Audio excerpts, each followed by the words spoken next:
Joining me from the Spin Room in Detroit, Stephanie Cutter, former deputy campaign manager for Barack Obama, and with me in D.C., Ann Guerin, White House correspondent for The Washington Post, Michael Steele, former RNC chairman and an MSNBC political analyst, and Donna Edwards, former Maryland Democratic congresswoman. Stephanie, I want to start with you. You're in remote. I'll give you the first shot since it's always difficult to have a conversation the way I'm making you have it.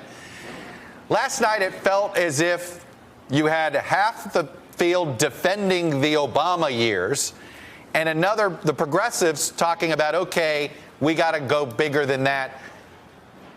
How did the moderates do in defending the Obama record?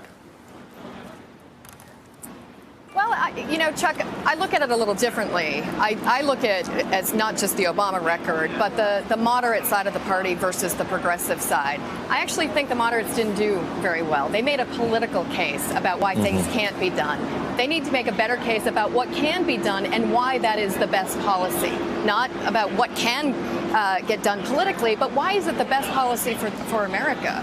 And I think, based on what, the vice president put out in his op-ed and in his video today, I think you'll hear a little of that on health care. But I think as moderates make this argument, you're playing right into the hands of progressives of saying no to things. Now, if you don't think it's a good idea based on policy, you should say it. And on the flip side, the thing that struck me most yesterday is the progressives saying that if Democrats are disagreeing with them, that they're using Republican talking points. I think that's a mistake. The party shouldn't be doing this to themselves. There was one consistent thing on that stage last night. Every single one of those people want to expand health care coverage. They need to keep their eye on the prize.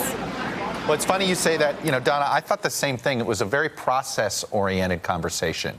They were having political arguments. Now, look, the questions were political questions. The questions weren't, okay, how are you going to implement Medicare for all, right? You didn't really have that. Now, the candidates themselves could have made more policy-oriented.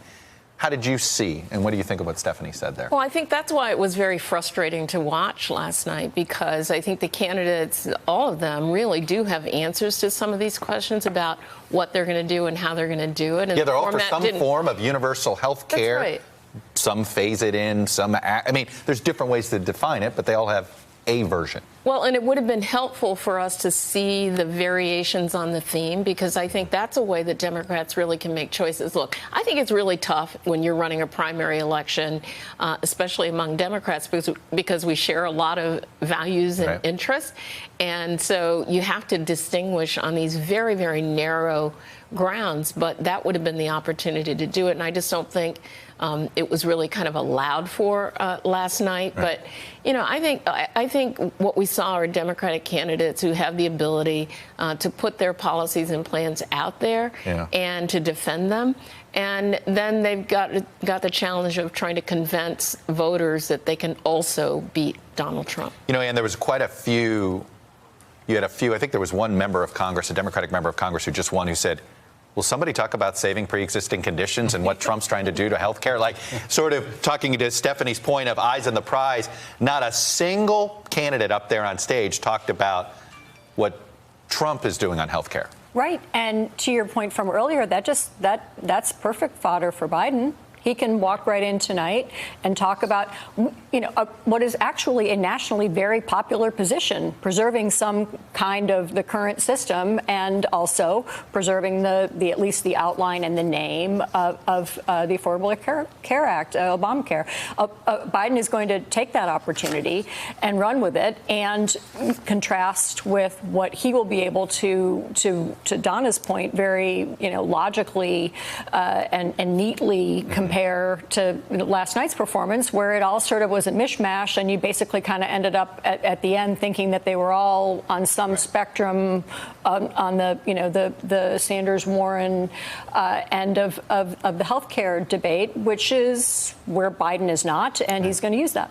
Well, Michael, if there was one thing that at least was what was different about this debate last night versus what we saw in the first two nights, is it the diversity of the Democratic Party on issues, on ideology, and sort of how to do things. That was on display where I would argue the first debate, it felt more homogenous. Maybe it never meant to be. Yeah, I think it was more homogenous because everyone was kind of doing the sort of, okay, where do you stand? Right. How are you moving? And at that time, nobody wanted to offend the base yet. And Kamala was the only one who came out and decided I'm going to swing, as did Castro as well swung. But everyone else played it cool. Last night, there were moments, I have to admit, in which I had to look at the screen again and make sure there wasn't a Republican standing on that stage going after your fellow Marylander, John Delaney. Exactly. I mean, John Delaney, you go, boy. I mean, it was a great moment. But I think to Stephanie's point and to the Congresswoman's point, it does speak to some fissure lines that are going to be very important to watch over the next few weeks as this race begins to tighten and the narrative gets a little bit closer to the bone. And I think you'll see some of that, to your point, Ann, with Biden tonight, sort of carving a little bit more close to the bone on some of these issues. All right, I want to talk a little bit about certain moments from last night and certain back and forth. Stephanie, first to you. It's interesting. Bernie it felt like had a better night last night than he did the first debate, which weirdly hurts Warren, even though she had a good night too, because she felt as if she was on the verge of consolidating. And Bernie said, hang on. Is that what your read? Yeah. Well, I think Bernie probably stopped the bleeding a little bit. We'll see whether or not he's able to expand where he is. I think the one thing that Bernie did effectively last night is to remind everybody that the things that we're arguing over, whether it's free college or Medicare for all, those were his ideas 4 years ago, and he has set the terms of the debate. And I think he effectively reminded everybody last night when he said, I wrote the bill. But, whether he was able to expand his vote share, I think it's too soon to say. I think for Warren, who is essentially where Bernie is, she made an effective argument. She was calmer. She showed more leadership. He was a little bit angry all over the place. That's not exactly what he needs to do right now. Another benefit she had been getting over the last month is, I think, eating a bit into Buttigieg as Buttigieg was going down, a little bit of that. I guess the question I have for you, Donna, did Buttigieg stop the bleeding? And before I get to you, I want to play what I thought was his highlight moment of the debate. If you were watching this at home and you are a Republican member of Congress, consider the fact that when the sun sets on your career and they are writing your story, of all the good and bad things you did in your life, the thing you will be remembered for is whether in this moment with this president, you found the courage to stand up to him or you continue to put party over country. All right, that was one of his best moments. Before I get to you, I got to play our little mashup of Pete Buttigieg did want to remind people how old he was, and he did it quite a bit. Watch. America is already in a crisis. My generation has lived this as long as we have been alive. We are not going to be able to meet this moment by recycling the same arguments, policies, and politicians that have dominated Washington for as long as I have been alive. Since I was in high school, I was a junior when the Columbine shooting happened. I was part of the first generation that saw routine school shootings. We've been talking about the same framework for my entire adult lifetime. I don't care how old you are. I care about your vision. We can have great presidents at any age. By 2030, we will have passed the point of no return on climate. There could be 130 million more guns on our streets. I'll be in my 40s then. Just like, it was like that last thing. Great. Okay. Thanks for reminding me that in 10 years, you'll still be younger than I am now. But anyway, Donna, how did Pete do? Did he stop the bleeding? Maybe, I'm not sure. I mean, I think one of the things that he does really well is he reminds us of the values of the party at that sort of 30,000-foot level. He's aspirational. Haven't heard him at the granular level yet, and I think that's really important. And frankly, there are a lot of us who are part of the electorate who are, not 37? more seasoned. Yes. And, and some of the ways that he said that could be very offensive to some voters. And at the granular level, he's so millennial. Yeah, that's true. Spoken by we're a bunch of anti-millennials here. Yeah. All right. But now we're the old people at the table. Let's be careful here, guys. I was going to say, but at the granular level, as we've seen in his home city, it has not gone as well. And how he's handled the granular issues has not been as strong. Stephanie Cutter, Steve Bullock. I felt like on one hand he had one shot to make a first impression, literally and figuratively, It's like he had to pitch a perfect game to get into the next debate. How did he do?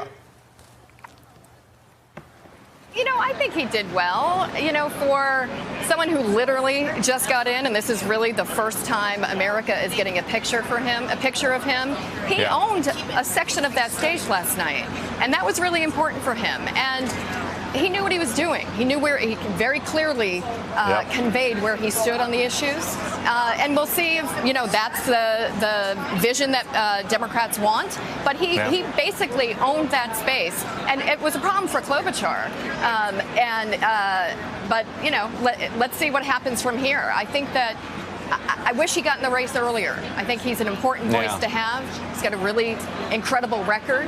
It's a different way of being part of the Democratic Party and the way he's brought people together, and still stayed true to some of the progressive issues that he's fought for and successfully fought for. I just wish he got in the race earlier.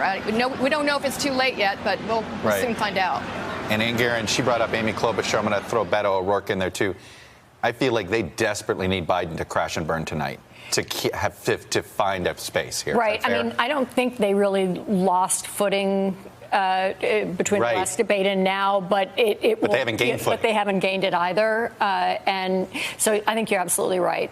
They need to have some of the numbers that Biden has been able to add on that he had lost in his polling. They need to fight to get some of that share. All right. At some point, I promise we'll get to Marianne Williamson. But I am going to sneak in a break here. Stephanie Cutter, thank you. Great to see you virtually. I appreciate it. And Michael Donna, you guys stick around. You got it. Up ahead, it's a big night for all the candidates on stage, but it is a huge night for Joe Biden. We're going to hear from his campaign next. But first, one of the moments from Marianne Williamson last night that has a lot of people talking. This is part of the dark underbelly of American society. The racism, the bigotry, and the entire conversation that we're having here tonight. If you think any of this wonkiness is going to deal with this dark psychic force of the collectivized hatred that this president is bringing up in this country, then I'm afraid that the Democrats are going to see some very dark days. Hello, YouTubers. If you're watching this, it means you've checked out our channel, so thank you. Now do me a favor, subscribe by clicking on that button down there. Click on any of the videos to watch the latest interviews and highlights from MTP Daily and MSNBC. You can get more Meet the Press content every morning in the First Read newsletter. If you're tired of content that you don't know anything about where it came from, you don't have to have that problem with us. NBC News, MSNBC, MTP, and the Meet the Press mindset right here for you on YouTube. Subscribe now.